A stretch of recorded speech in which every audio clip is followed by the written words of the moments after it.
they were taking care of everything in the household. And now we're so confused because like we both work, and then we get home and then like, oh, this is not done, like the yard is not cleaned up, like, so who would do what? Right? Well, yeah. And then There's spend your unwritten weekend- rules and expectations, right? Yeah, and you spend your weekend like just do clean up when you're supposed to relax because you work hard like 5 days a week. It's Yeah, that whole model just sucks. yeah, No, seriously. I mean, I can No, it never does. fit that model. That's why I've been self-employed my whole life. yeah, Because I could never, I knew when I was a teenager that there's no way I could ever work 9 to 5. yeah, You know, and I've done so. I've done so now and again, but I never ever lasted at a job any more than a couple of years mm, because I just couldn't adhere to a schedule. I'm just not built that way. right, And quite frankly, most like multi-potentialites aren't. You know, Renaissance people are not built to be scheduled like that. yeah, You know, you got to go with stuff when it hits you. right, Yeah. And it's all structured and scheduled, and there's no room for creativity in it. Right. Well, yeah, exactly. That's exactly it. There's no room. There's no room for new. There's no room for creativity. There's no room for exploration. Yeah. I hated it too.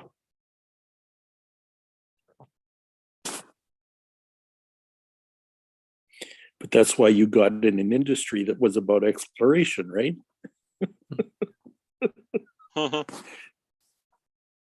So they took that out of it too. Well, right. It looked now like they- it now was they a want real it back. adventure. Yeah, now they want it back. Yeah, they don't. They don't want it back yet. They're still in their breakdown and they don't realize it's that. So they just double down on doing more meetings and more structure. Tighten it up. Well, yeah, that's exactly it. They doubled down. They doubled down on what destroys creativity. Mhm. What has got them to where they are. Well, yeah, what they perceive has gotten them where they Right. are. Right. What has worked, right? Because they've been rewarded along the way for those that are making the rules. Yeah. That's why like when you bought the biggest lie, like you want to like being tight on it, like hold it for your life, Mm. right? Because you don't want to say I was wrong.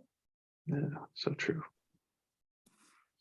Yeah, what always tended to happen with me is I would be hired so that they could infuse some genius into what they're doing. And because they never understood it, I became expendable. Like even contracts I had with companies to develop stuff. Those didn't last very long either because there was never an equation built around value and around creativity and around where things could go.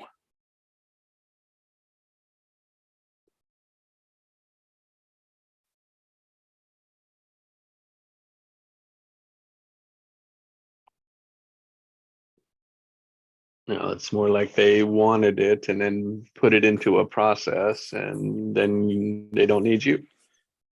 Well, they think they don't Right. because they've got what they got what they came for. But remember, when I was doing my stuff, I don't know if you've seen in movies or television what it was like when they'd put together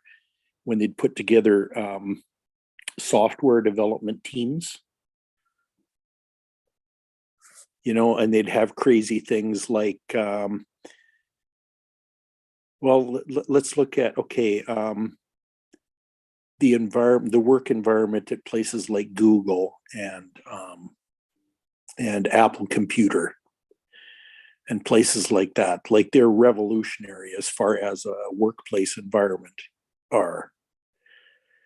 Like you can take breaks whenever you want, and they have gyms and they have places you can play, and they can, you know, all that kind of stuff to foster creativity, right? Well, when I was being hired for my creativity, nobody ever had any of that kind of stuff. They were trying to pigeonhole you into a 9 to 5 and, you know, and all that kind of stuff. And it just didn't work. And even today, you've got hangers on to that old way of doing things. I mean, it just stifles everything. And that's the growth potential. So you take somebody who can teach your whole company growth potential, but you're so damn rigid that they don't have any track to run on. Yep. As soon as it doesn't work, they go back to the old way. Right. And then they blame you for being a rebel. Mhm. It's like, well, no. You just don't have any future vision. Mhm. Fear of change, being present. Well, it's not just fear of change. It's like most CEOs have this huge fear of lack of control. Yeah, it's a controller thing. Yeah, for sure. Yeah. I would definitely agree with that. Because the thing is, when you get into creative space, there's no control there. That's why it works. Yep. And just the Yeah, idea of that in society is like, holy shit, can't do that. Yeah, when you see new rules, new laws, it's because they're losing control on you. Yeah. That's what it is. Yeah. I mean, in my lifetime, I've seen the definition of a police person. They used to call them peace officers. Now they call them law enforcement. And I'm going like, holy shit, like what a kickback that is. Like man-made law. Not laws of Well, man, exactly. right? Right. Which is so opposite to creativity. It's downright makes your body shake. Well, yeah, like when you see like, you probably had that feeling, you get followed by a cop and you're like, oh my God, what did I do wrong now? Right? Like, Well, yeah, right exactly. away. And it's just like, it shouldn't be like that. No, You it know, shouldn't. this should be there to help you. Like not to scare you, because they have uniform and like police car and like sirens and whatnot. No, now they're there to force you into submission. It's like, Yeah. force you to obey the rules. Like that's just so bogus. Good evening, Allie. Hey guys, how you doing? Hey, Ali. We're Allie. being present. Pascal brought that Yeah. in. Being present. Being Yeah. present. I love it. Yeah, you see the red flashing lights come up behind you on the highway and you don't want to be present. You Yeah, want to that be happened anywhere to me else last but, week, guys. right? I was laughing when Pascal said that because I literally manifested the police stopping me last week. Like it was just nuts how the universe done that to me. Because I hadn't paid my car rego, and it was my daughter's birthday weekend, and I was like, oh, I'll do it next week. Do you know what I mean? It'll only be a couple of days out, be fine. And spent the money on the party as you do. And that morning, I was driving to work and I was thinking, oh my God, imagine if the police stop me because I'm actually illegally driving on the road. And I went to work and I come out of work and I'm driving home and there it was at the back of me, followed me and turned me off the road. And it was really funny because the guy was really nice and he was like, "Do you know why we pulled you over?" And I'm thinking, yeah, because my car reg was out. But I didn't say that. I was like, no, I've no idea, because I knew I was driving all good and stuff. And young boys had been down my street a couple of weeks ago and broke lots of car windows and windscreen wipers in the back of the car, and mine was one of them. And Scott the little one must have turned it that morning and it was on, and that's what took their eye. The police officer seen the thing on the back of my car moving and pulled me over, and then realised I had no rego. Mhm. Oh, it Oh, was all something right, but suspicious in your car. yeah, I didn't get a ticket or anything. He just told me to get home and get it paid because it was only a couple of days out. But I thought to myself, how powerful is that? Like, Yeah. I've never been stopped by the police in 11, 12 years I've lived here. Wow. I managed to do it. Mm. So it's funny how amazing we can attract things into our lives. Just be present.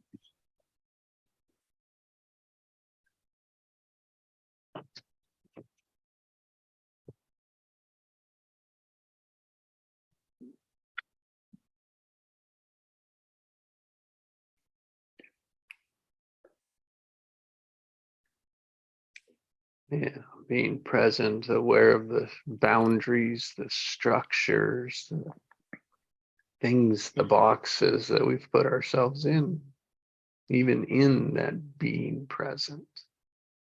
Yeah.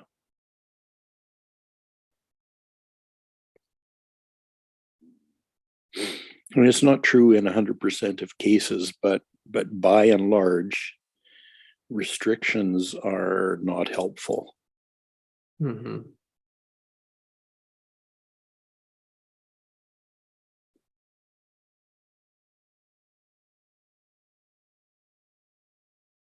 No, definitely not. Like when you imagine as a parent that you said you can't do that. Like you can't come in later than 8 o'clock. You got your curfew.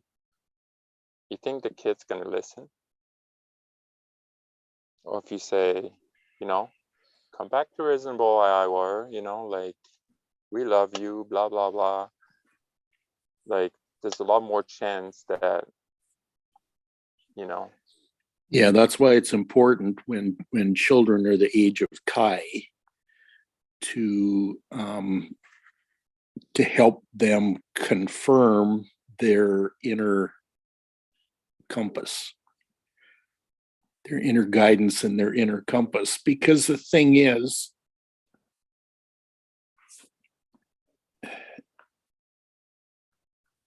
they naturally want to develop that for themselves, but they also want to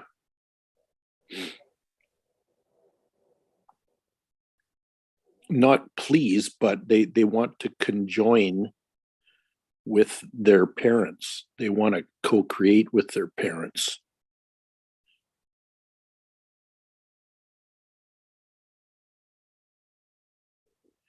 So the thing is, by the time they get to be teens, those kind of things aren't going to be an issue.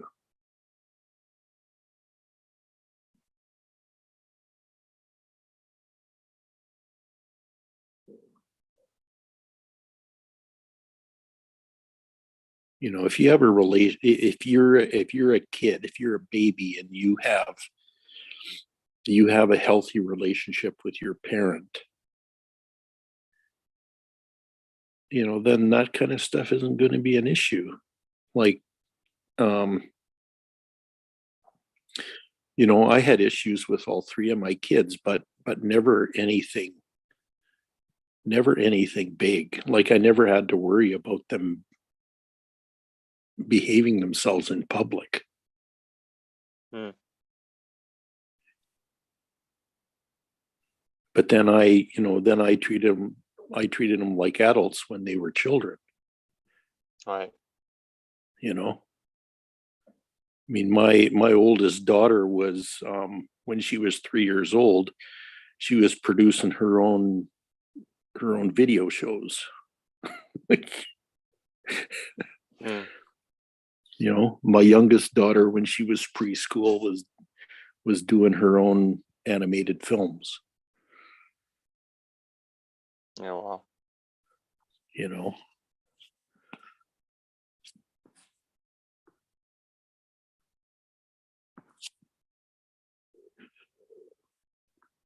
know, all of them were doing very creative things.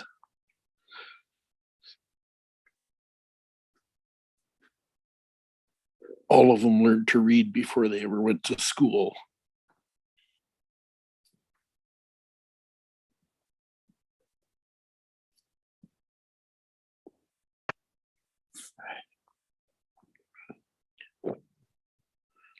It's one of the advantages of growing up in Canada is that there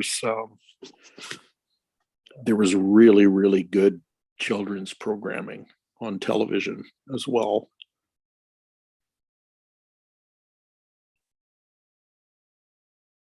Really creative stuff. There even was when I was a kid, but a lot more of it, and and really good creative stuff when my kids were young. So that's like 25, 30 years ago. yeah, like I would say, like I don't know, like how much creative stuff there is right now. Yeah, now there's more junk than anything really creative. And I don't know, I haven't been in Canada for like almost 20 years, so I don't know.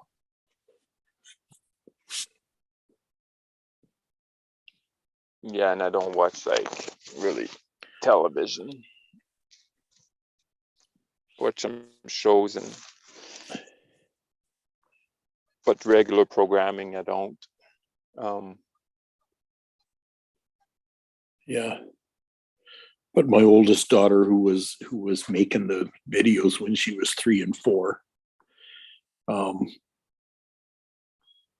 she actually became an elementary school teacher because she wanted to do that from the time she was, from the time she was preschool.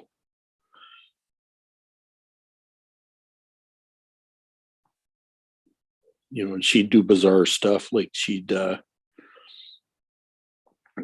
teach, she'd make videos about cooking and baking and doing crafts and things like origami and all kinds of stuff like that. Yeah, like I think again, because I think like most kids these days, like they watch Disney, right? Right. Well, Disney isn't very good. Well, I know, No. Quite frankly. I completely know about that, and I know like quite a bit the story about. But like kids associate with, I don't know. I think it was like Pat Patrol or something. Paw Dog Patrol. Yeah, so all these things, but like it's all distraction. It's all distraction. Well, and of look not at you got creative. preschool kids that are using phones now. Yeah, no, this is And they're running game apps and shit like that. Like we have no idea what kind of damage that does to anybody, oh, especially in their formative years. well, I kind of know. Like I've got a friend of mine, and then like since pretty much birth, like he's been watching like like little cartoon, and I think it's too much, not interaction, but like too much stimulation for the kid. It's too much. Yeah. It's like when you read about Montessori, they say like, oh, you start with like black and white image, and then like gradual, like say like with like how do you call it, the mobile, Yeah. right? So you Yep. start with like black and white, and then you switch to like picture, but like real animal, not cartoon, right? Because the kid's gonna experience like real stuff, you know. Right. He's going to a farm, he's not gonna see like a cartoon like pig, you know what I mean? Like it's just, so I think it's, yeah, it's another form of distraction. Oh, totally. And then you see this kid, like he's super hyperactive, like it's crazy, you know, and then he can't eat if he doesn't have his device in front of him. Oh, man. Oh yeah, like he'll put a tantrum, right? So Yeah. Does Yeah. does he create stuff ever? maybe a little bit. I don't know like his entire life, but I see him every time I go see my friend. Like he eats, and then like he has like his iPad or iPhone, whatever. Wow. One of them. Yeah, Wow. cannot eat otherwise. That's scary. I know. That's really scary. I know. And then when my wife and I we saw that, we're like, Yeah. we gotta be careful with these devices, because even like the TV is off, and then I'm feeding him like in the living room, and he's looking at this thing, like it's just black, but he's just like staring at it. He knows Uh-huh. there's something there. Yeah. It's just, but yeah.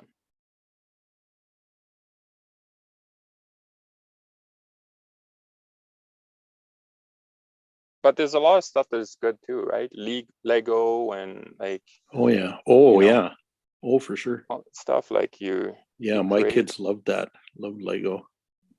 I think, yeah, now it's quite amazing what they can build now. It's just, Oh, yeah. Oh, yeah.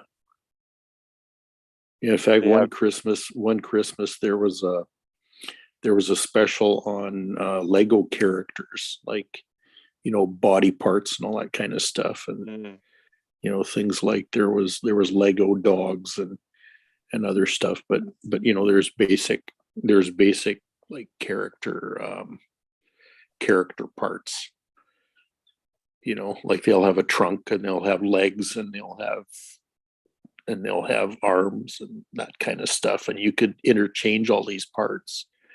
Well, holy crap. Like my kids would do whole stage plays with these characters, right? mm. And have them dancing around and doing their thing.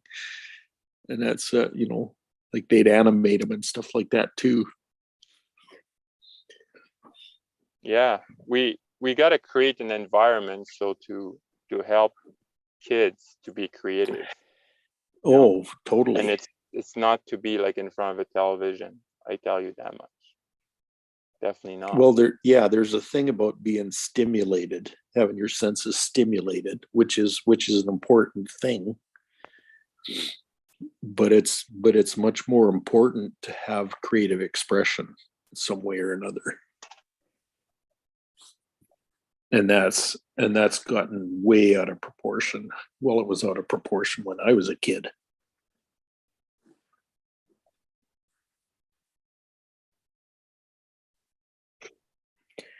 I spent an awful lot of my growing up years doing chores of this and that, because my parents decided to have a lot of children, and a lot of that ended up being my responsibility because I was one of the oldest children. And not that there's anything wrong with learning that, but when it's out of proportion, it's a little bit whacked.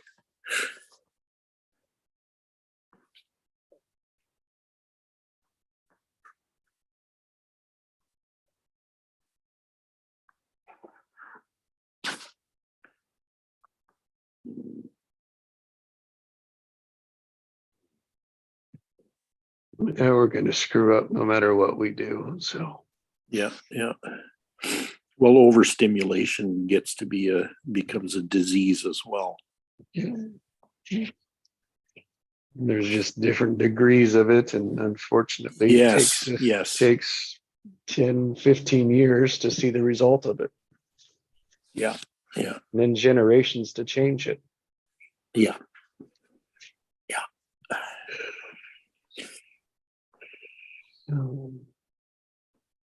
When all you got is right in the moment.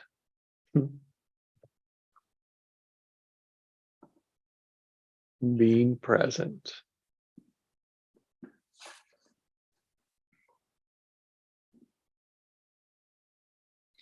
Yeah, and it's something that requires learning and practice.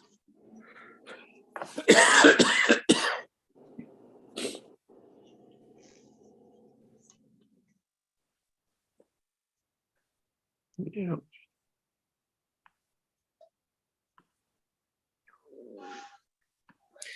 Being present because you want to, not because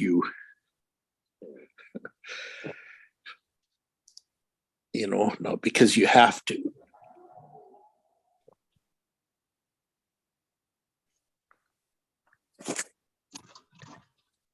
Yeah, that's a big distinction.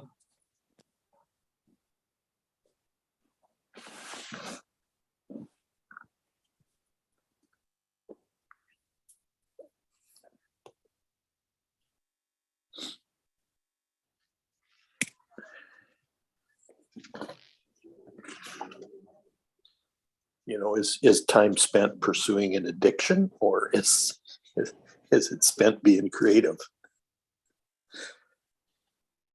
Or is it spent doing what you're told? Mm.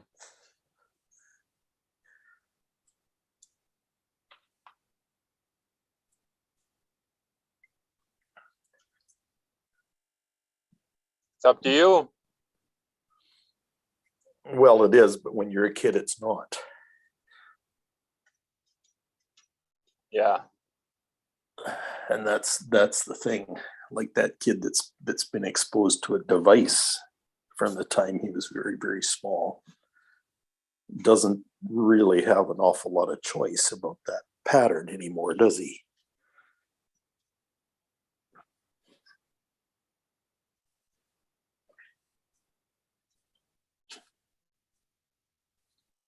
Yeah, it's always the environment.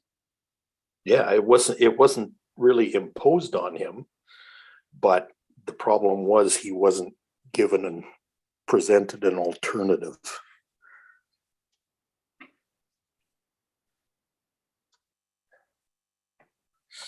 Or the alternative that was presented wasn't very attractive.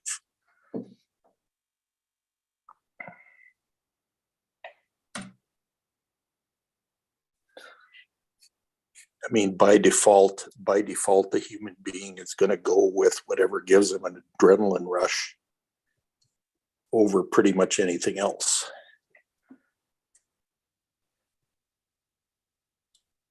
Or is it cortisol? What's the happy hormone? Happy? Is that serotonin? Or the pleasure hormone? Yeah, one of those.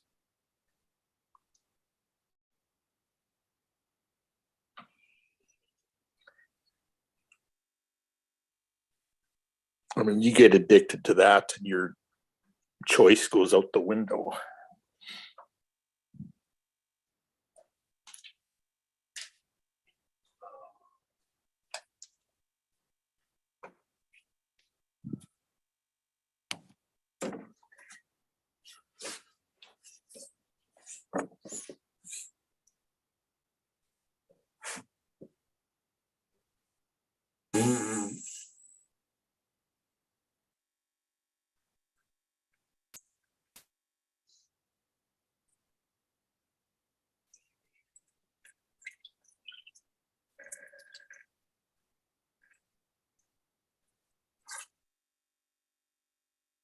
What is your word for today, Ali? I'd like to invite you in.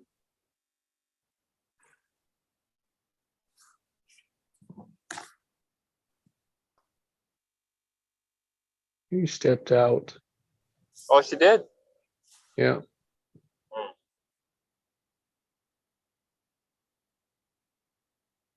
Probably went to bed. Oh, yeah.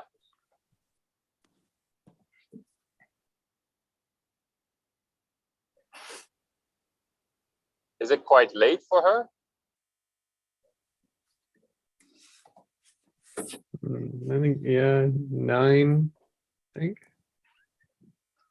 No, I think it's more like more like 10 or 11. 10, maybe Oh, is coming it on that late? 10. Oh, Yeah. oh, I go to bed at 7:30, so it'll be past my bedtime, big time. hmm Maybe 8 o'clock.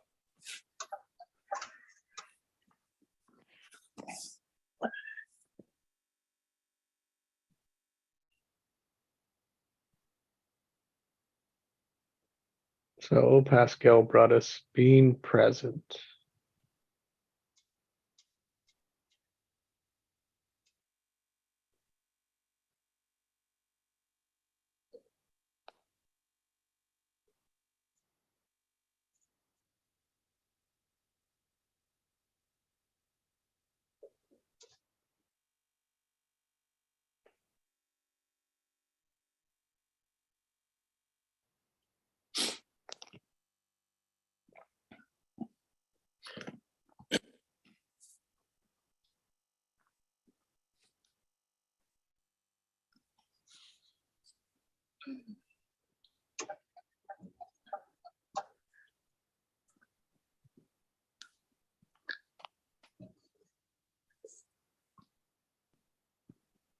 Unattached is the word I'm working today. Unattached? Yep. Oh, I like it.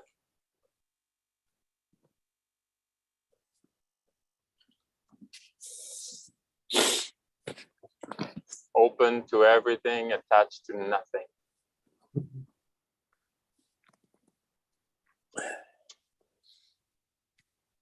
And that's, being aware of what I am attached to, Mm. examining it, looking at it, pulling it open, letting it out. And then bringing back what needs to be. Find what I'm attached to is what I should care about.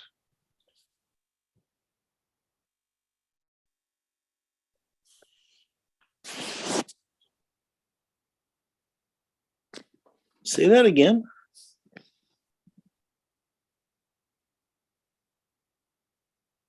What I'm attached to should be what I care about. Ah, okay. But is that true?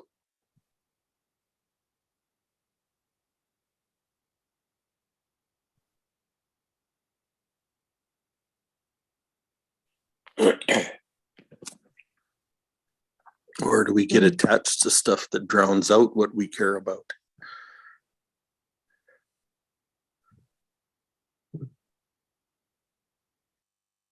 Unexamined, I would say that is the truth. That would be the truth of it.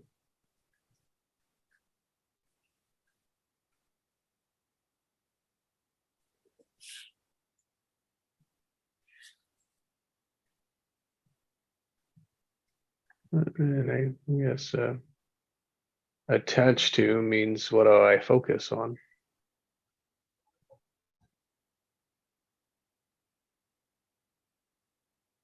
I think we have to have something to care about.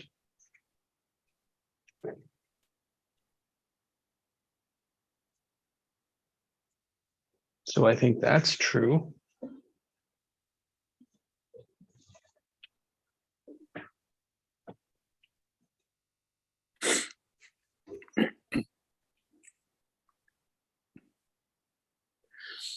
I know Yeah, I if can you- attach, I've attached to a lot of things that weren't beneficial for me to be attached to. That's we do that. Yeah, it's living, and only when we're present or aware could we look at that.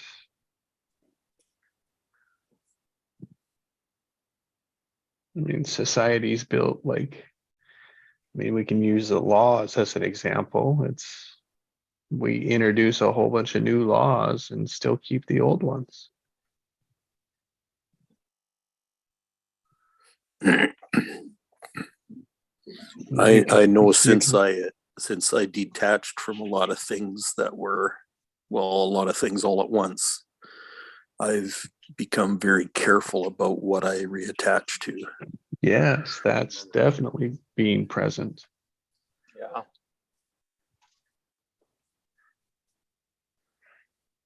Yeah, it's making choices on what you want. That's where choices, we make choices, and that's where choices come from. Yeah, and not accepting automatic decisions. Mhm. Which are unexamined decisions. Correct.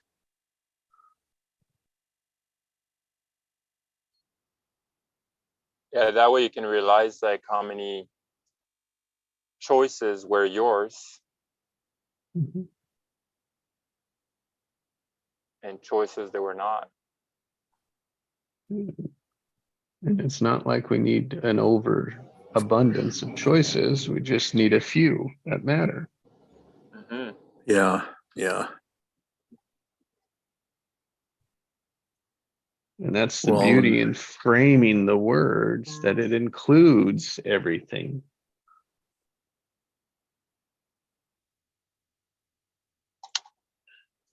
Yeah, sorry, it doesn't include everything, but it includes how you want it.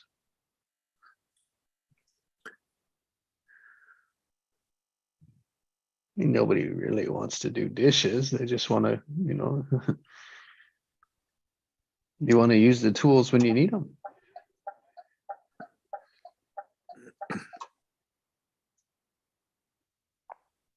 Nobody and wants to do the examine the yard work. unconscious choices that were made.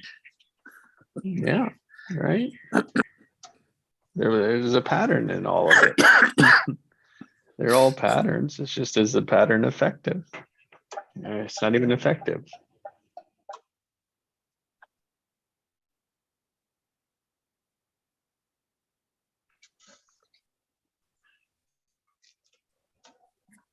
Effective is so much into the process.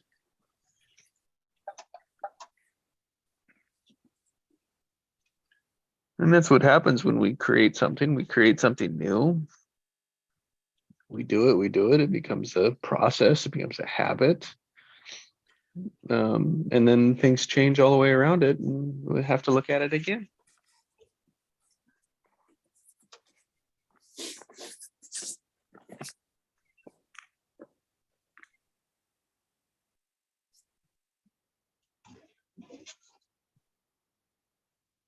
Everything's progressing. That's the power of being present, I say.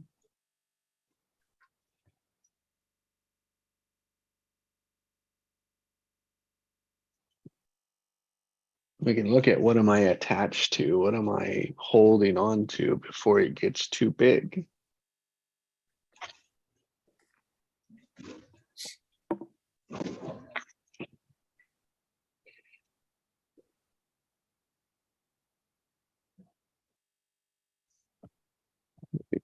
You can still get a speeding ticket for riding a horse. Yeah.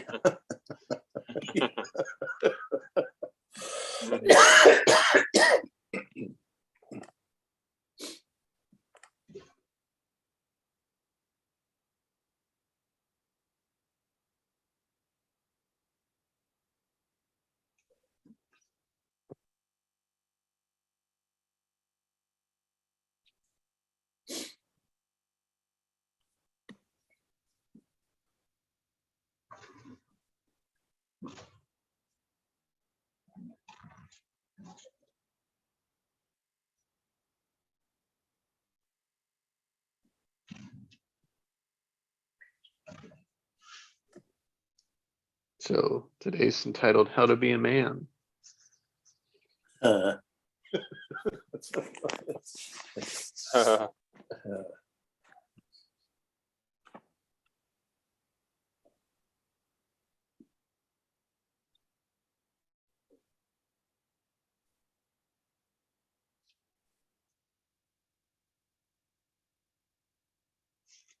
So what would we tell those that wanted to learn that? In today's society, in the coming society, in the old structures and the new structures of being present and unattached. Look at the sky.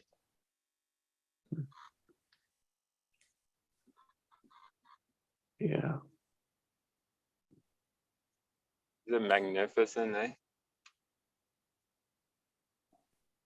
I mean, again, like a video doesn't play justice, but it's quite amazing. You got the sun rising, Pascal? Not Let me yet. see. Not Let me yet. put you on Oh, pin you. okay. Let me pin you. Okay. Okay.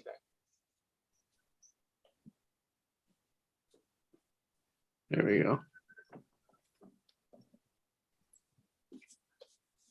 Let's see here. There it is.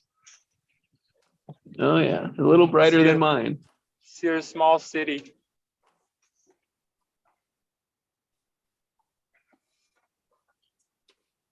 That's no city. Hey, That's no city. I know. Couple buildings, you know. Where are you? Balzac? No. It's just What's that? this is what's this area? It's just in the southeast.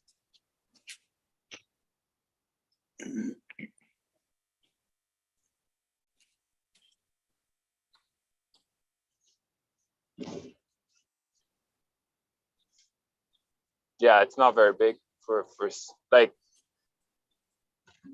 it's a big area, Calgary, but this like the city suburb. Yeah. itself, like the You down by Black downtown. Diamond or somewhere?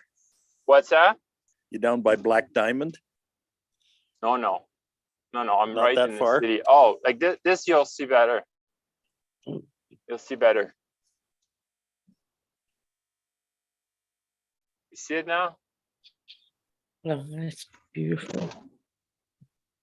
Oh yeah, I see a house. Yeah. You see a few towers there? Oh yeah, I Yeah. see a few towers. I see you coming into them. Yeah. Uh, Oh yeah, there's Yeah. a street lamp. hold on. Oh yeah, there we go. Is that Highway 22X? No, not at all. You're not No. that far I south? see it. I see it now. Yeah. I see it. Video couldn't do it justice before. All I saw were trees. Oh, okay. Yeah, maybe like, when I'm driving, it's a little shaky, right? Oh, that's all good. Yeah. Thanks for sharing, Pascal. You drive safely. Yeah. We try. Good morning, try. Allison. Good morning, guys. Good morning. Morning, Pascal. That was beautiful to see. Mm. That huge, big blue open sky with Yeah. pink. Yeah, and the whole sky is lit up that way. Amazing. But it only lasts like probably like 5-10 minutes at the most. And then sun comes up and it's something else. Mhm.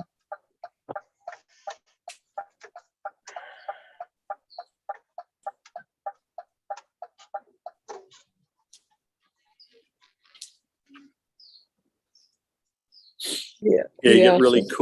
get really cool sunrises there. Oh, Because the mountains are west. yeah. And so when the sky is pink, it looks like all the snow on the mountains is pink Mm. when you look west, like not into the sun, but you look west. Right. I remember I used to live on Richmond Road, Oh, yeah. and it was, and it faced a mountain. That road kind of faced southwest. And in the morning, in the spring, it would, you get a pink sky and all the mountains would have pink snow on them. It was awesome.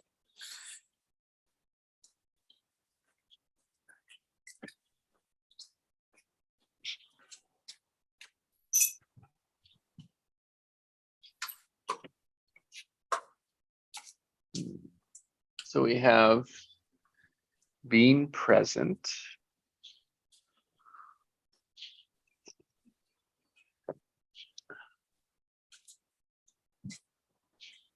And then the being present was the acknowledging the beautiful sky, like our surroundings. Unattached and attached to what matters. So to examine the attachments, be able to unattach to them.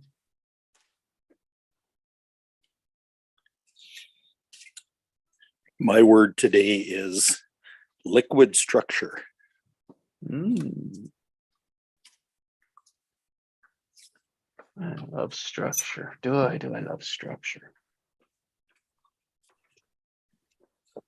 No, liquid structure. What do you think about with liquid structure?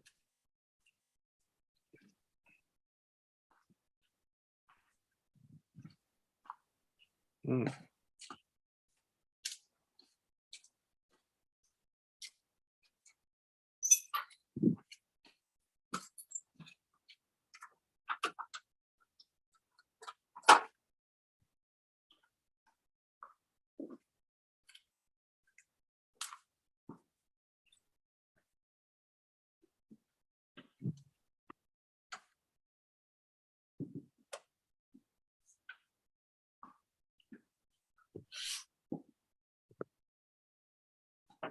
I just did an example of one.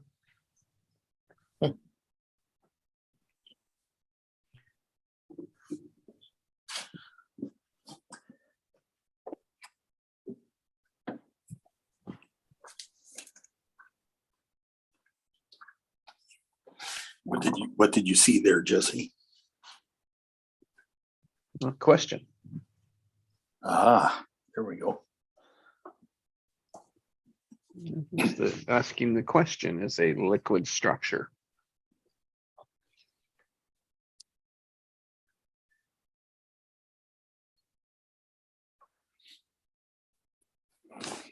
Yeah, liquid doesn't seem to have structure, but it does.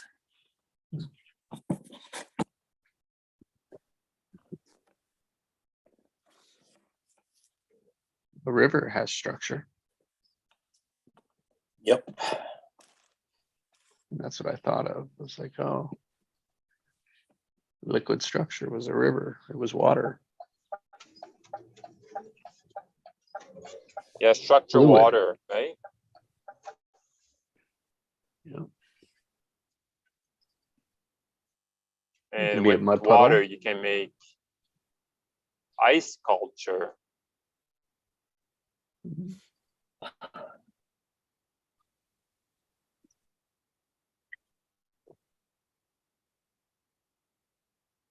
Cool thing about water is every drop of water creates a different snowflake.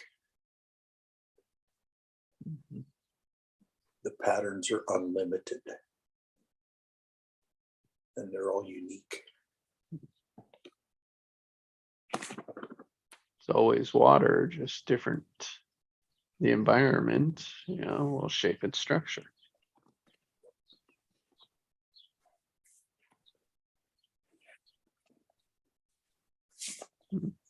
Sounds like us.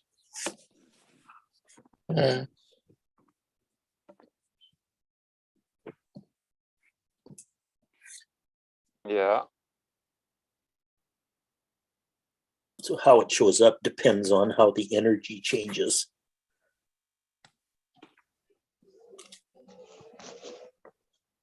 And So the if information that if it it freezes fast, it'll create a different pattern than if it freezes slow, for example.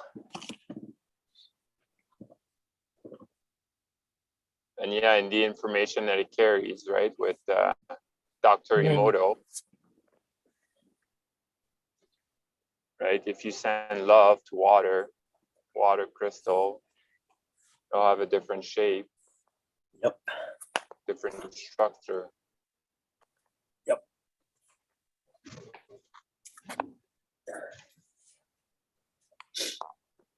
thing is, when it's liquid, you can't see the structure with your eyes, but that doesn't mean it doesn't have a structure. Although that tends to be the assumption.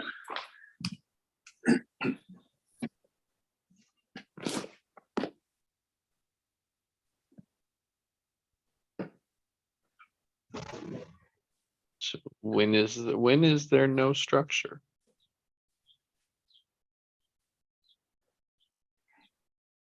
I don't think there's ever no structure because everything is rests within an electromagnetic field.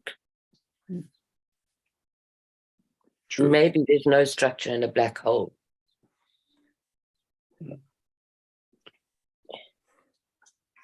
Interesting. My answer to the question was when there's 1 point. Oh, yeah, but you ever only get 1 point.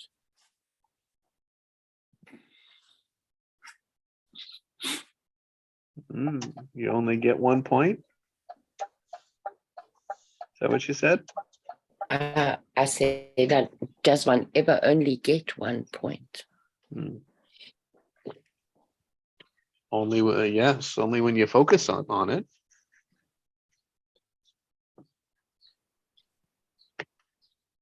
You can only bring one thing into existence at a time.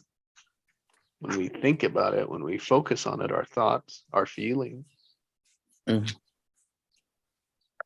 So is the present of now only 1 point then? That's an assumption, though.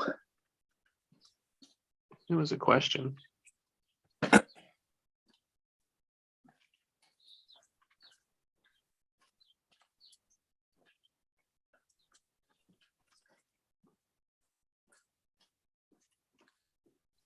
I don't know.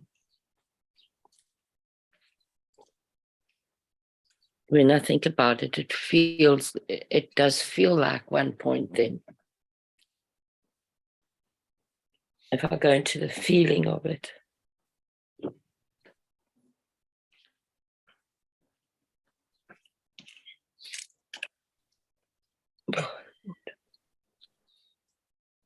That's why I like loose focus. So when your focus is loose, you can bring more than one thing into being at one time. And then you're creating a structure.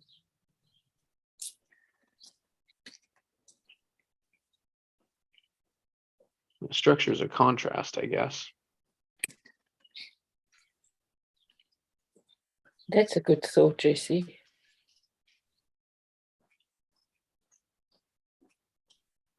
Oh, God.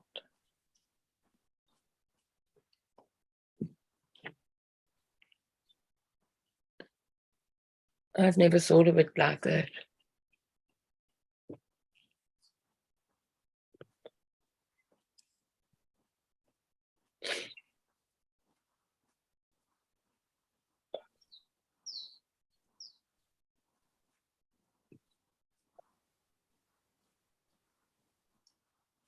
I think of contrast, I'm thinking of differences. So just hail in the present moment, like hail, as we're talking about water dropping out, it hits an environment rather than being snow, it's hail. That's a single point.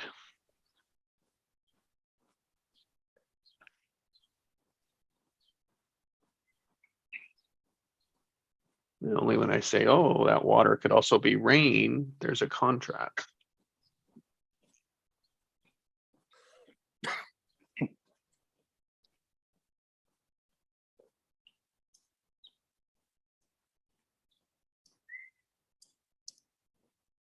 Or that hail makes me feel a certain way. That's another point. That's an interesting one.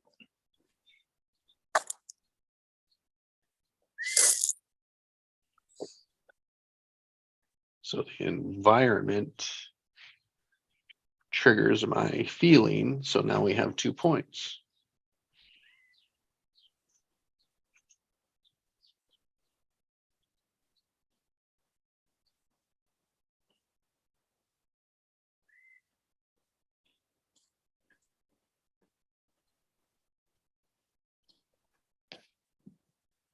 liquid water means nothing if there's not another point to it.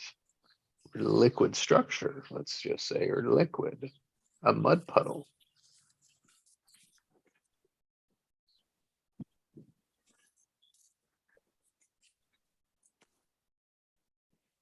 That's what I love about when we use words, right? The words comes into existence, and then whatever we're attached to it, whatever we have in it, creates that structure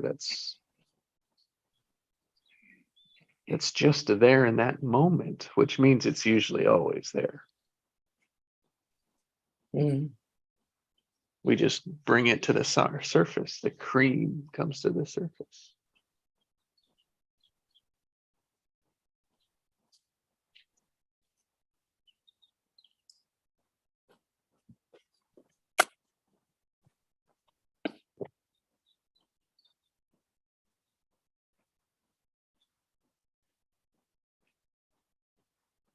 Even as we were working with creative, like creation has a structure. We were talking about a lot of structure that wasn't supporting, feeding, flowing into creative structure.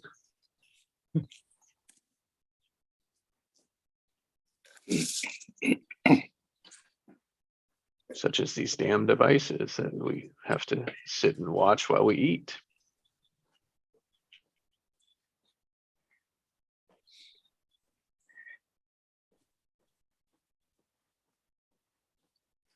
Yeah, and then those structures become consensus.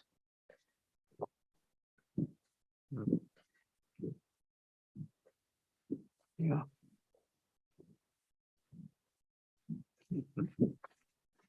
That which has worked for whatever it was in the moment becomes consensus, and it can become a pattern that's unexamined until it's examined. Yeah, it's an unconscious agreement behind it. Mhm. An unconscious choice. Sorry, unconscious about that it was a choice.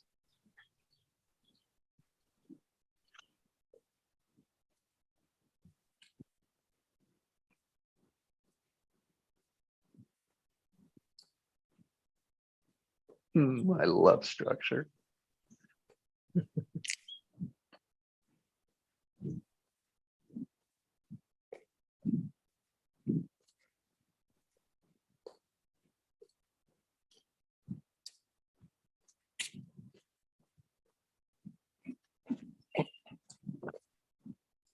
When you say Crazy. that, Jesse, it makes me think that maybe structure's like a map.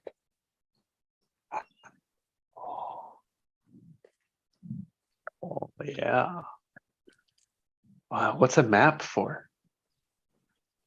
Well, it's to begin to navigate territory, right? It gives you a way. Doesn't give you the whole territory, but it gives you a way. It gives you a focus, and then you can change it.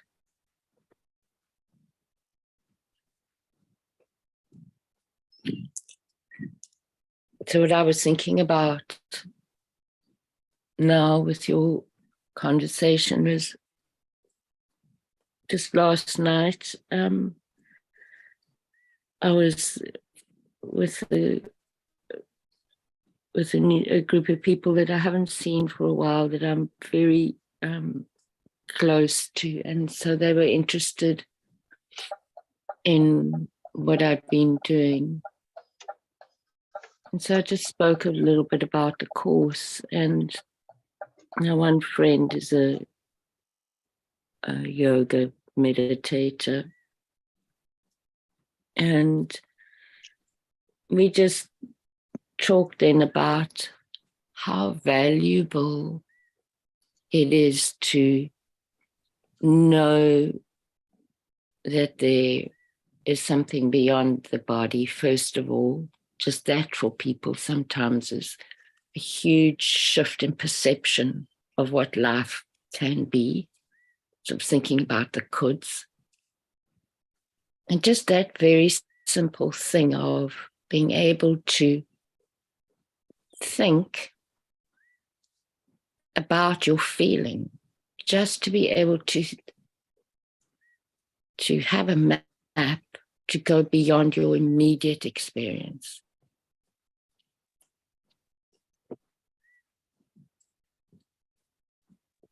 So that would be going from your point of focus to a could, Mhm.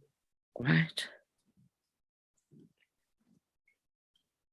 Mm. And in whether that point of focus that you have is a positive or a negative, to have a could brings more.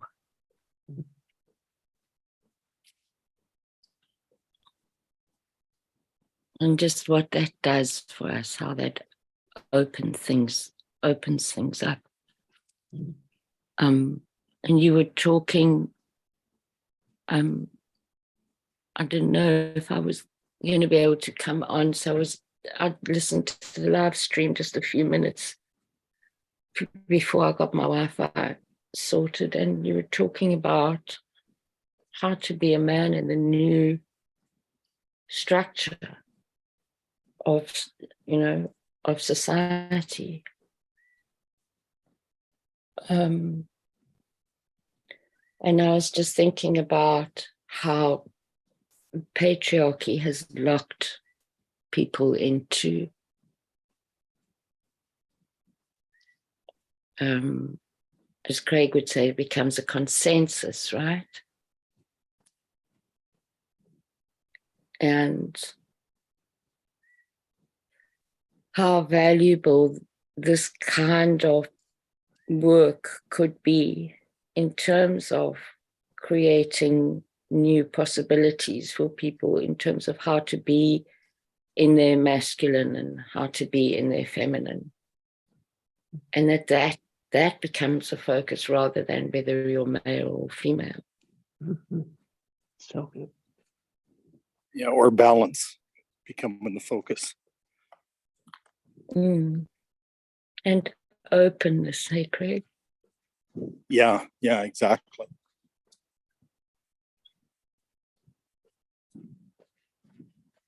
Explain they both- patriarchic for me. The patriarch.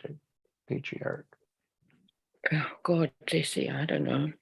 It's just what It was a big word you used. I don't understand. I don't know what that means.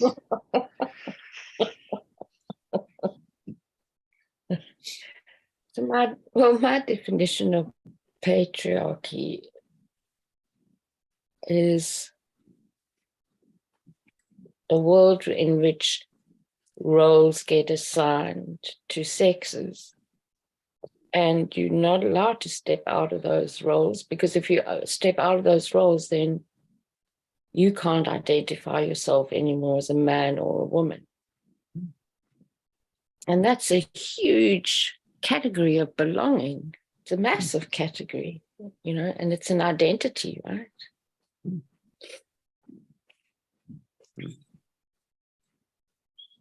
Such a great explanation. Definition. Thank you. Yeah, I'd Not like only to add like something to to be that. aware. Yeah. Thanks, Greg. Yeah, I'd like to add something to that. It's in our case today, it's patriarchy is male dominant. So there's a dominance. Masculine. Yeah. Well, no, don't call it masculine, because that's not actually correct. Okay. It's male. Okay. It's not a sensitivity to energy.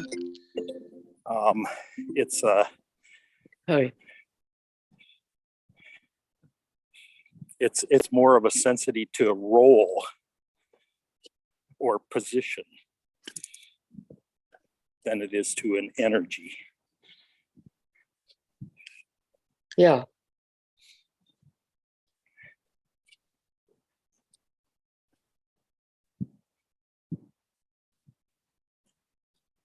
Like masculine energy is not harsh.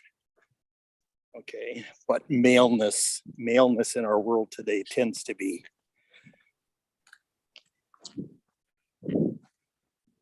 Um,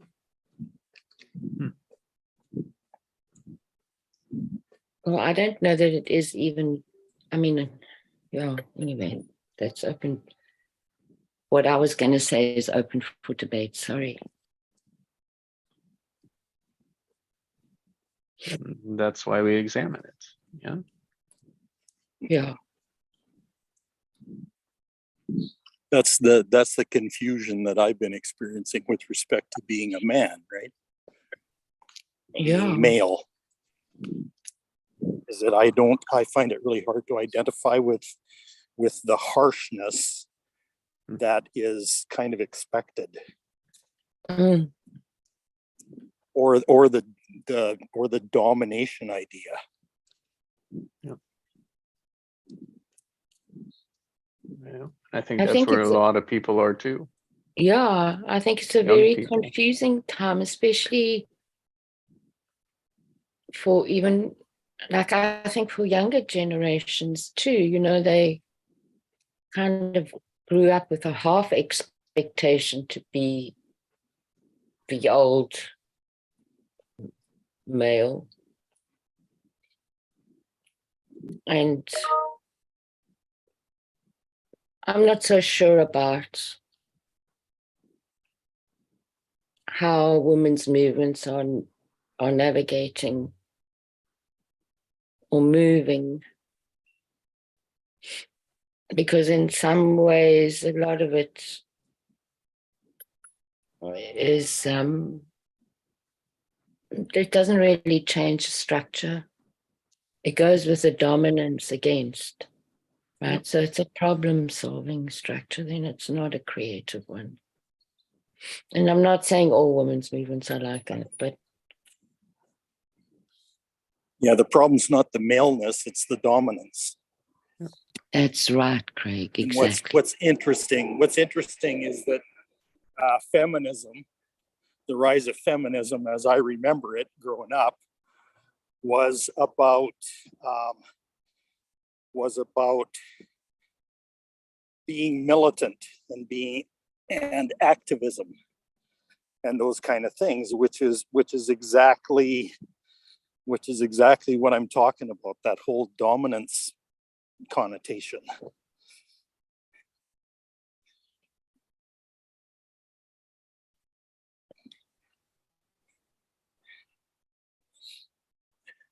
Which never really solved anything. It just created fights.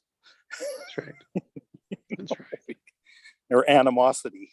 Well, That's right. yeah, I mean, and that is true. That's why I say I don't always agree with the energy of all women's movements, but it's also that dilemma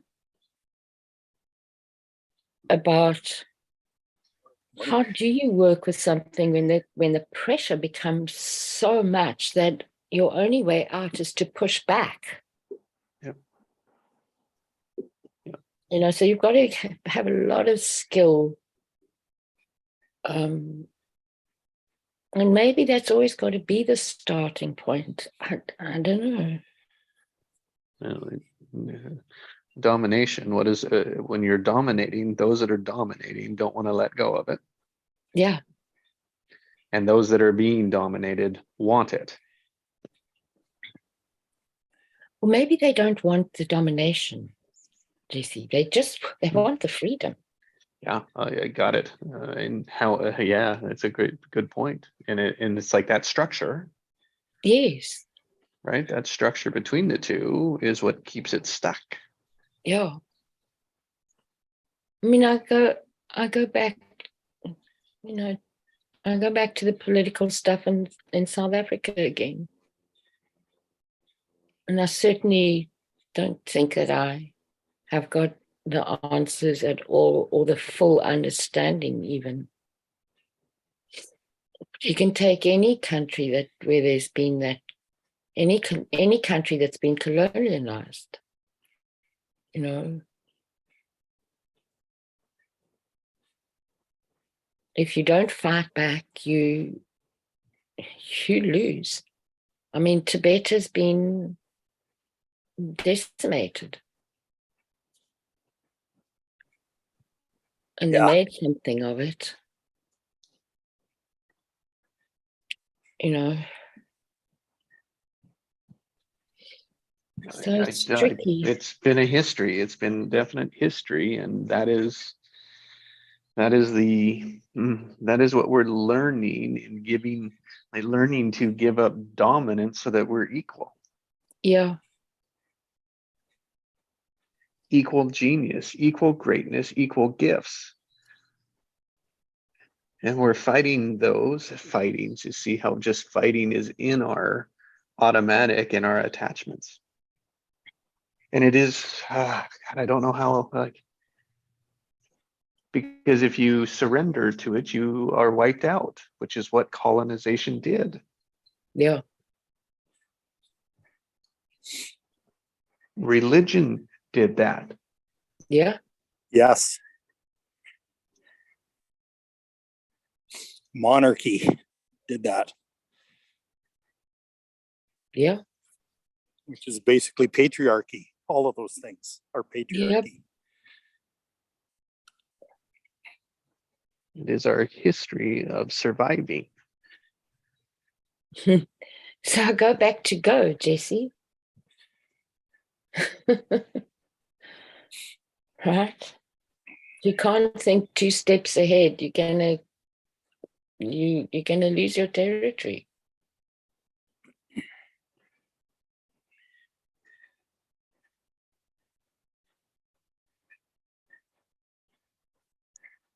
Exactly.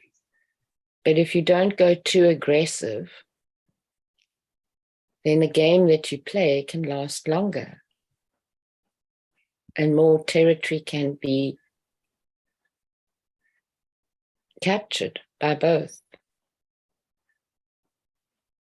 And the longer that the structure plays in there, the more they show their hands, their patterns. I know the true intentions can always find a space.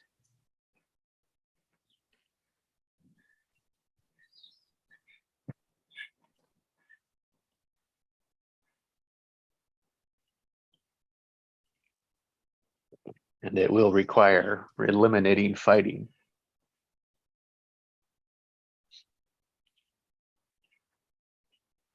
Moving past it.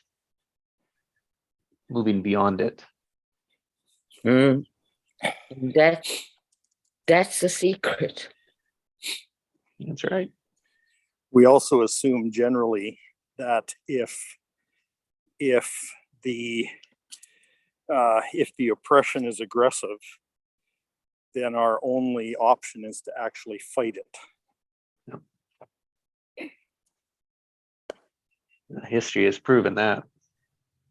Yeah, and that hasn't worked out very well ever.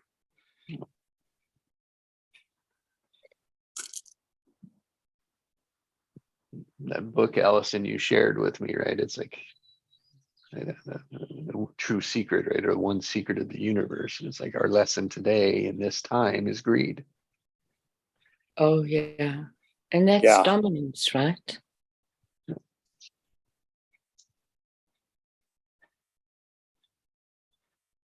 So it's useful, I was just thinking now, when we bring all of these observations into ourselves, I was thinking about this again, so if we get obliterated as we've seen cultures being, which I find enormously painful. But when I think about my own life,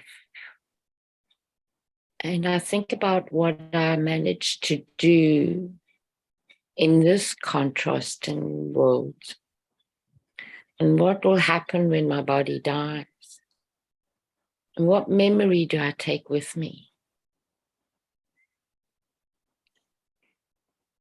And then there's a whole new field, but it's still connected.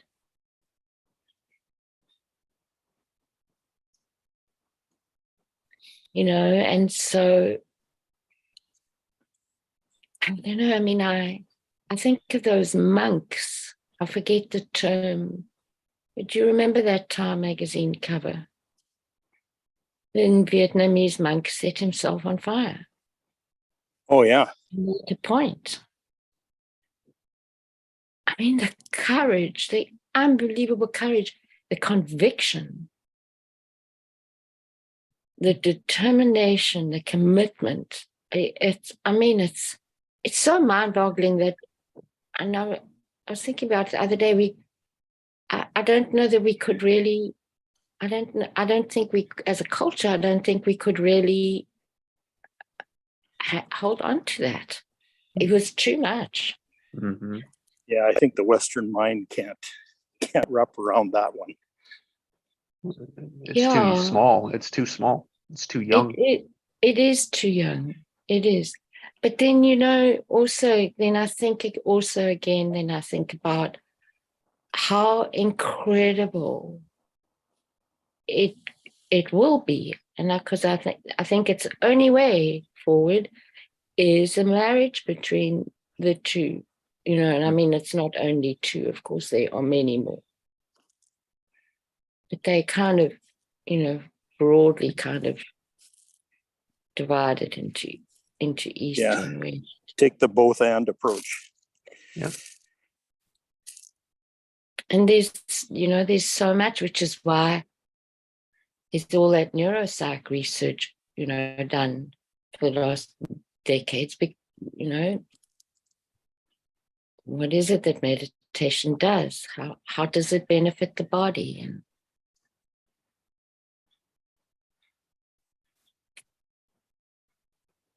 yeah, so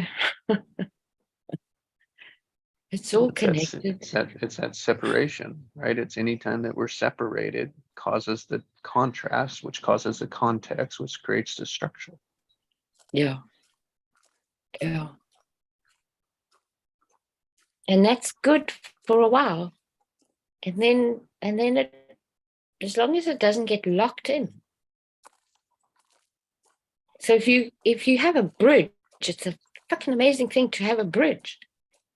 But don't go and build your home on the bridge.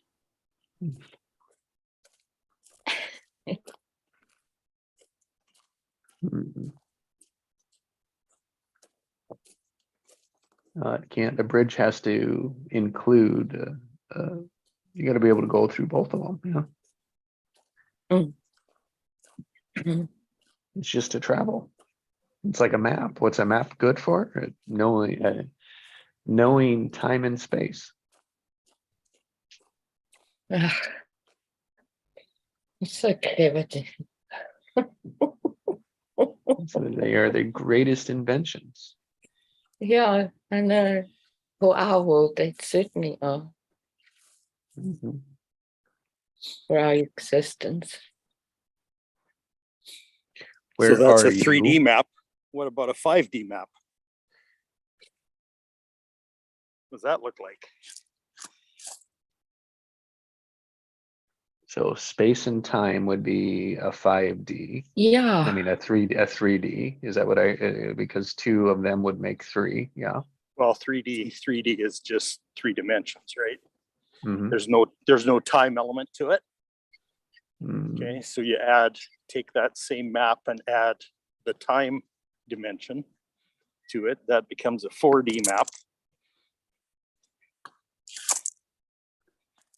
X You and can start Y. there. X, Y, Z is a 3-plane. Exactly. So X and Y. So what would you use as X and Y on a 3D map?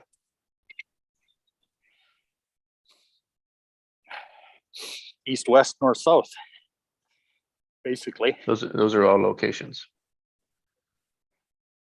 Yeah, but they're axes.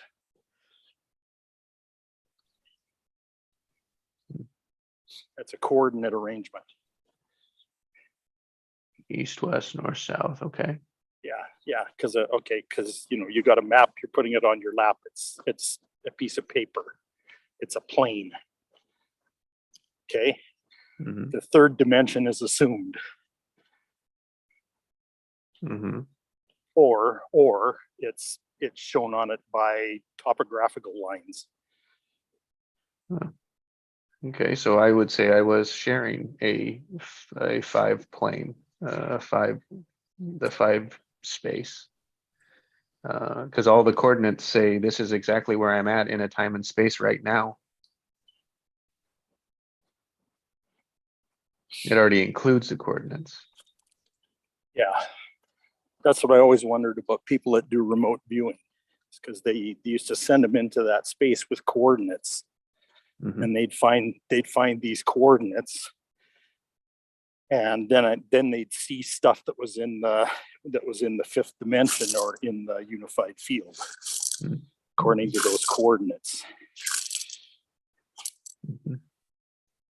I think that's emotions will live there. I think emotions don't have are timeless.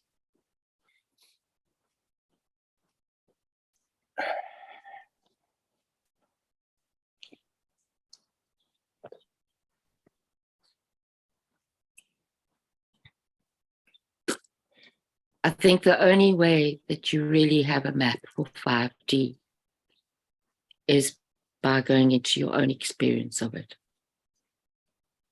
Mhm. Liquid Which is what- structure. Well, that's your experiencing. That's why meditation is about going inward.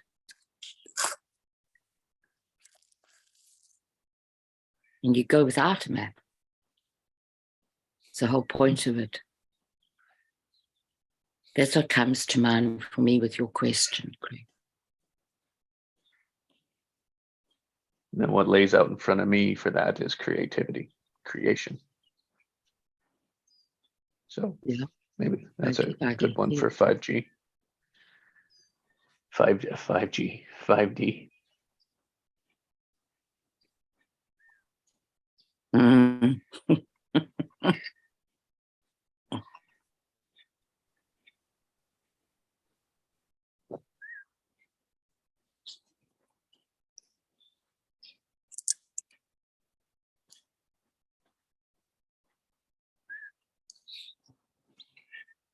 And for that,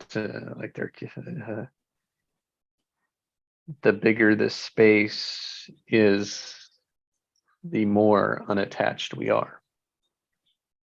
Mm. That's a good one.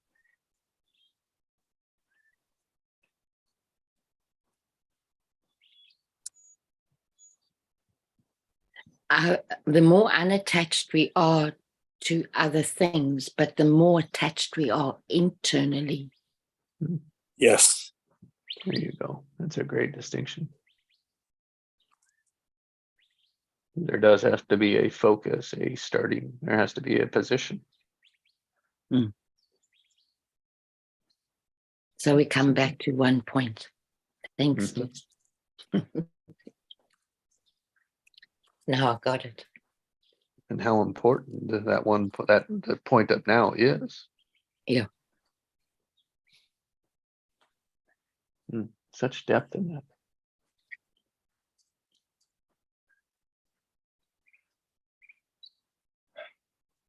To supporting the claim, all we have is the moment of now. Mm.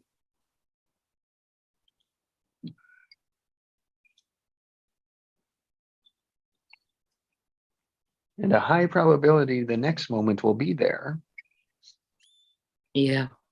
but not forever. Yeah. Because you're open to it, right? So if we come back to how to be a man or how to be a woman in going forward, How to be human. how to be human. Yeah.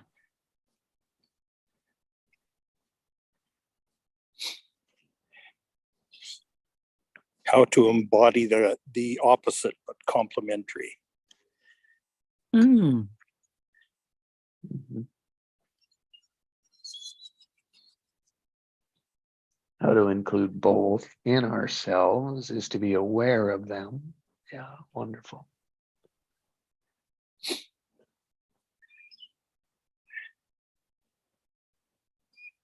So how to be human is the question. Embody it all. Mm. I love that word because that experience is so solid and so expansive. Yeah, and that's one of the things that's very difficult for males to do, is to actually embrace their feminine energy. Yeah. And you could say the same about women, right, Greg? Yes. Yeah. What we can say from our observance is that some in the cases it appears to be easier for women to move between the two of them than a man can, Yeah. from the degrees point of view. And I think it's because of the structure that was put in place many generations ago. But also, Jesse, because of our physical experience in the world, Hmm. right? Yes. Yeah. Which Our bodies give us that advantage. How you actually experience patriarchy.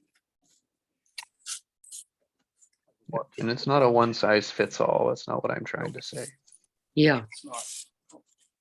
No, it isn't. Everyone has their unique experience with it. Yeah. Mm-hmm. For sure. And then when every human is able and free to share their unique genius with the world is where we live in harmony. Exactly. Not in balance. Not in balance. In harmony.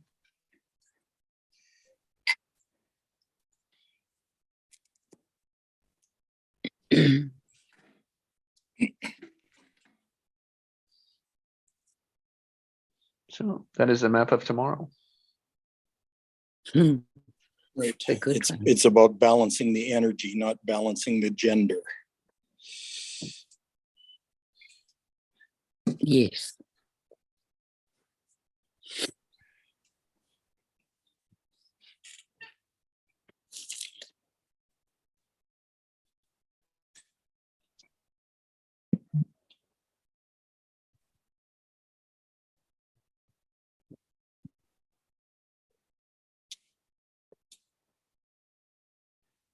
About yeah. And when I use balance, that means to me is that we're picking one or other out of the two. We're structuring. We're pulling one out. So it would be like, oh, which one? Which means a fluidity between the two.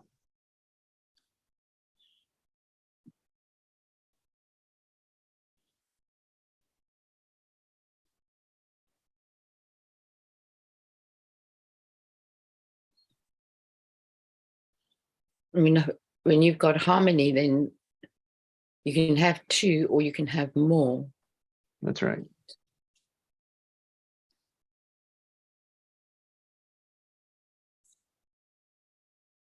And more isn't always more. No. And complexity isn't always better. No. But I think in the masculine feminine, we can add into the balance, we could add neutral, because inside of balance, there is neutral. Yes. Well, you have to have neutral to get that balance. Right. Which is, then it's like we don't want either one. We just wanted a neutral, which means to go between the two. Yeah. There's your bridge. And your Yeah. rhythm. It means that you're operating on all 8 cylinders and not just 3.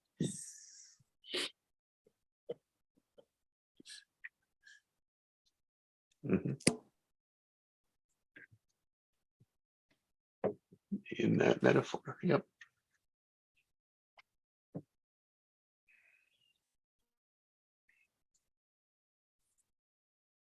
Well, guys, it's the top of the hour. I better get my arse into gear for my day. this was a good way to start the Saturday. Thank you so much. And I got rid of my migraine. Yeah, you sound better than when you joined first. So I'm glad that's you're free of that and go do your Thank day. Thanks so much. Have a good weekend, guys. Good to spend time with you, Allison. Yeah. Bye-bye, Pascal. Yeah, Have a good bye, time. Alliston. Have a good day. Thank you. You too. Enjoy your weekend.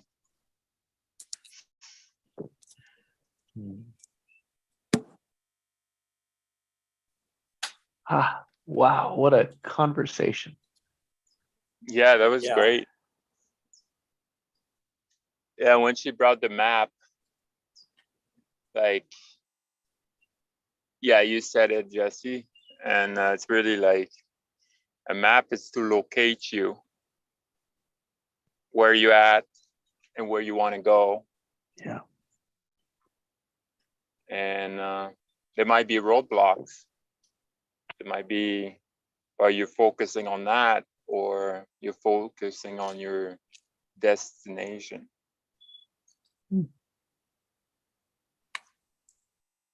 Takes and I just think of the map creators.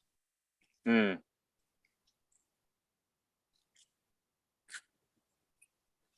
We called them explorers, right? In the past, it was like, well, imagine the map creators. Wow. Got to travel a lot.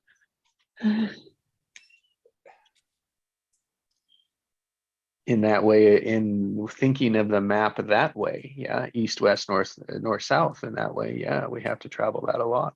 Well, either way, you got to travel it a lot either way. I was just limiting it to east, west. I was limiting it to the past of how I've thought about a map. Hmm.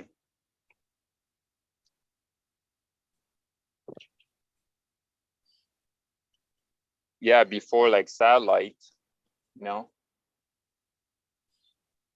everything had to be like by hand, right? Like, Yep. you had to walk the map to create Yeah, the map. a sextant and a canoe, man. Yeah. That's how they mapped North America. One of my favorite people is David Thompson, who mapped most of the northwest corner of the continent. And he did it with a canoe and a map, or a canoe and a sextant.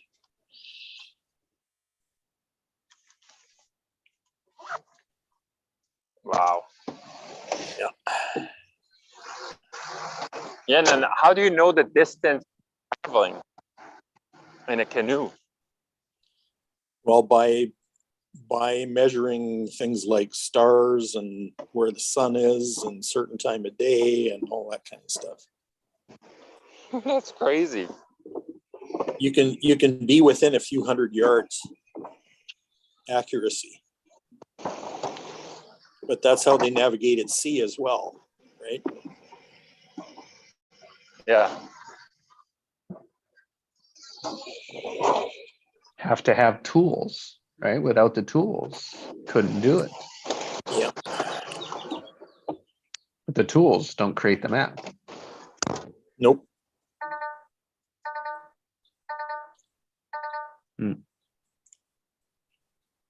It's like if we are, and it's like everyone in our life is creating our own map.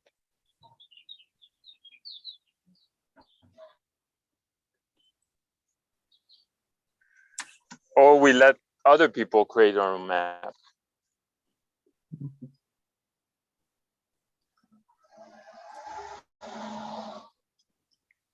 Or we assume we don't need a map at all.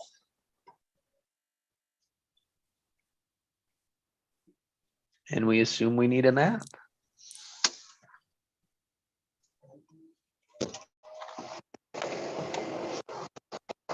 What's like people that says like, how did we do it without a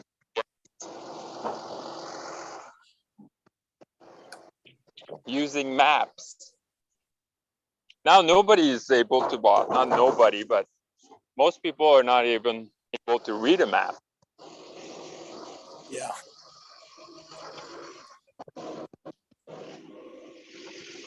Well, That's how automated we are.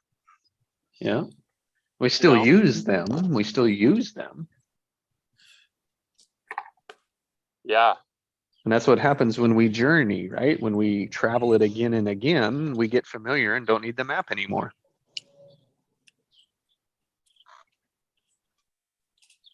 yeah. Yeah, like my routes, right? Like I know them and I don't know, I don't need, I know Calgary now.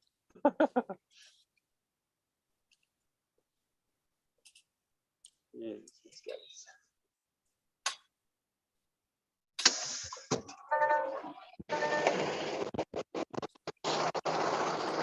But yeah, it's to be more efficient.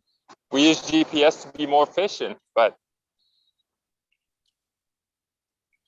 I think in the same time, like we dumb each other down.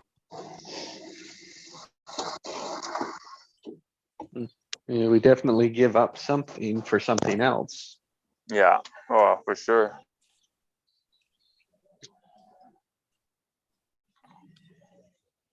We're definitely using lesser mind And by I doing think that. I think that comes to the point of the creativity, right? The structure that we found ourselves in, or that's been created. The efficiencies, man. Yeah. And the temptation to use AI for creative stuff. Oh God. Oh geez. Oh. Oh. Yeah, exactly. That makes me cringe. Oh, yeah, same here. Oh, that's just a huge advantage, is all that is. Once we start using AI to do our creative stuff, we realize that we haven't been very damn creative if a machine can do it. Oh, that is only looking at the past.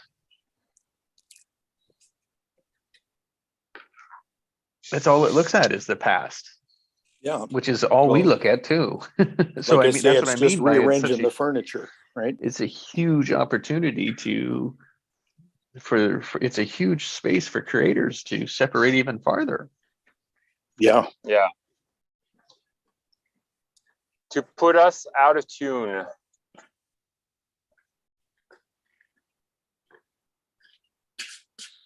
You know, when you think about these watches that tells you like how many heartbeat and how many steps you're doing and how many this and that, like now you don't have to count, you don't have to be present. You just look at your damn device at the end, be like, oh wow, yeah, I walked like 10,000 steps today. That's great. Yeah, but even you know, my if you ever had to monitor your blood sugar, you because what? of diet, Blood sugar, if yeah, you ever had to monitor your blood sugar, or you had to wear a pacemaker in order to keep right, your heart beating properly, yeah. you know, it's not all bad. Oh no, no, no, not at all. But it's just like, you know, I remember like wearing these rings for my sleep, you know, and like I was so addicted to this thing that like, you know, I get up and then like I look at my device and be like, oh, how did I sleep? Oh, I thought I slept good, but like my score is really bad, you know? And it's like I'm basing like my day on that. And it's just like, and I was Yeah. like, no, I don't need that stuff. So yeah, like technology is not all bad at all. You know, it's how we use it. Yep. It's how we use it. Here's where my concern comes in, where we spoke about it, is that when we don't understand our own emotions and we put machines to it. Yeah. Yeah.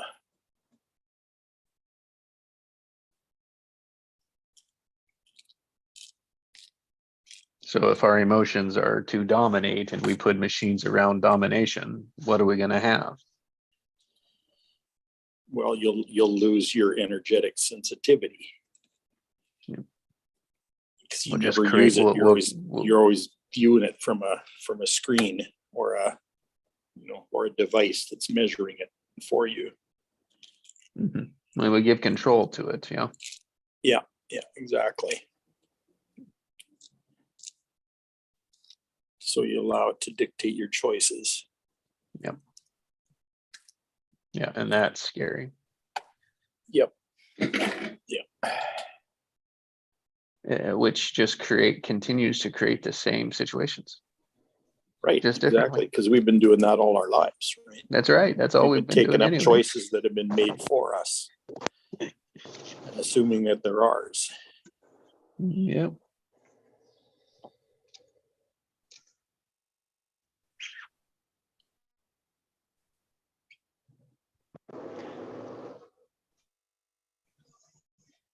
Yeah, but that's Oh, what yeah. society's been asking, right? Like most people don't want to feel their feeling, Hmm.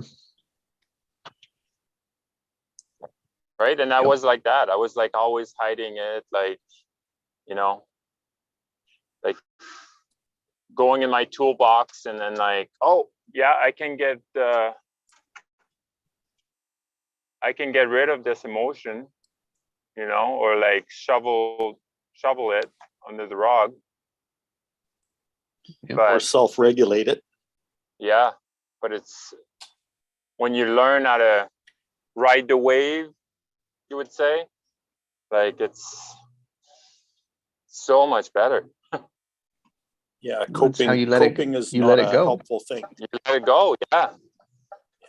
Just like the child example you opened up with, Pascal. It was like, oh, the 3-year-old is frustrated, mom's frustrated, and the 3-year-old says, oh, okay, I'm done. I'm not frustrated And anymore. then Let's go mom is play. like, you crazy. You gave me a heart attack. Well, I I want know to hold it. on to it. I want to hold on to that. Yeah. I want to Yeah. hold on to that suffering, that misery, that control. Mhm. That's been my whole life. That's familiar. Jesus, holding on to familiar is such a waste. Exactly.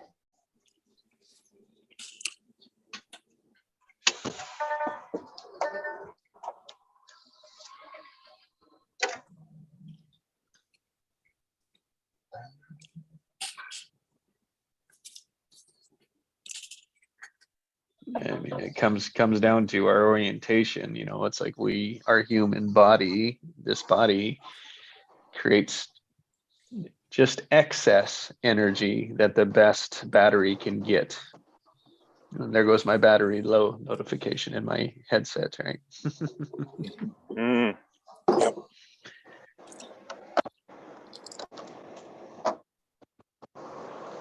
Best batteries, 30-40% of efficiency, and we waste that in heat every day, every moment.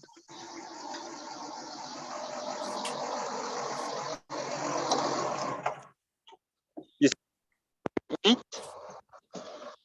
Like discharging our heat from our body, Oh yeah. which is excess energy. Yeah. They want to, that's why they're trying to put machines on us, because we are the most efficient battery there is, that we produce 40% more than what we need.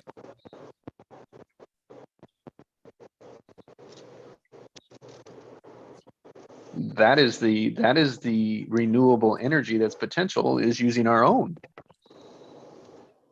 Yeah.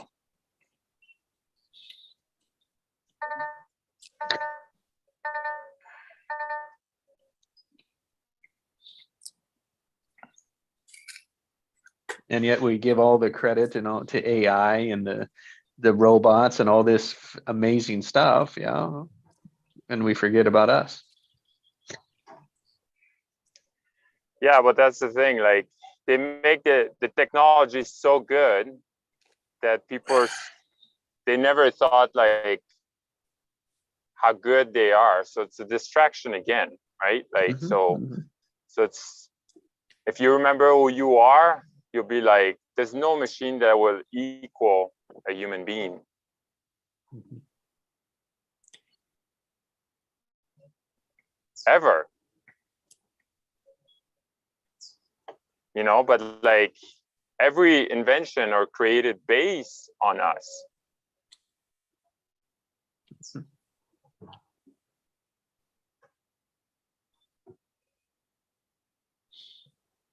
Well, to top that, the human being is evolving like crazy right now.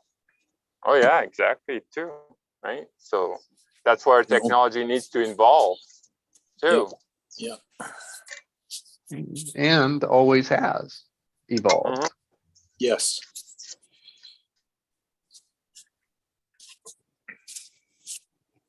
And things become extinct. Mhm. Well, and the pendulum swings the other direction as well.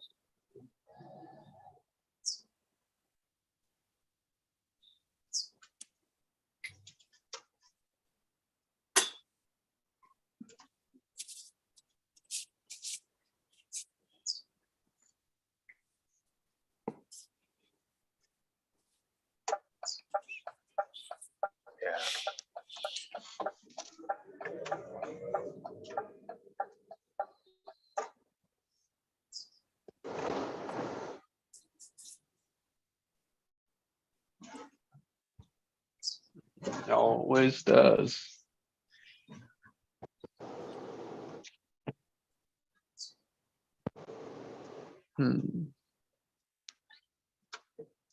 Well, guys, great conversation. Enjoy your Yeah, no, Saturday. absolutely. Oh, I will. Just keep driving. Exploring Yeah. the city. You know? It's a good time Yeah. for me to sign off too. So yeah, thanks guys. Yeah, take care, guys. Have a good Little weekend. exploration into being male Mhm. Mm-hmm. in the 21st century. Male, yeah, female, human. Yeah. Yeah. Bridging tomorrow.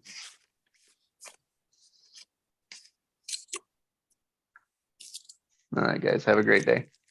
Yeah, you too. Yep, you too. Bye. Big love, everybody. Thank you.